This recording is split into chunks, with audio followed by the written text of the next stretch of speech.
Here is one of the best private resort here in Tagaytay. We are here at Pancho Villa. But before that, tara mag-location tour muna tayo.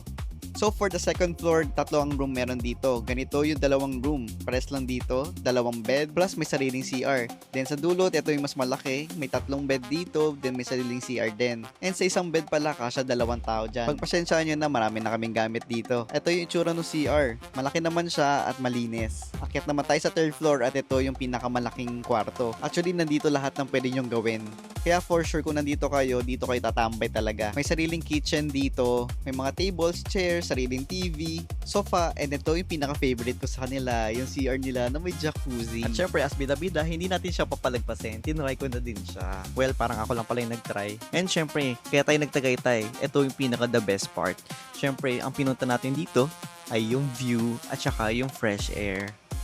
Oh, di ba? Napakaganda. Ang lawak tignan at saka puro green. Yun ang maganda sa mata.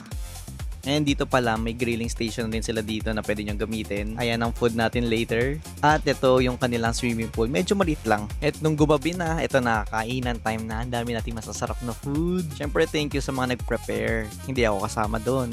And what do you expect kapag outing at gabi na?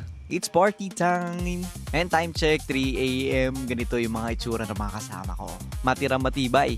Kaya mauna na ako. Good morning!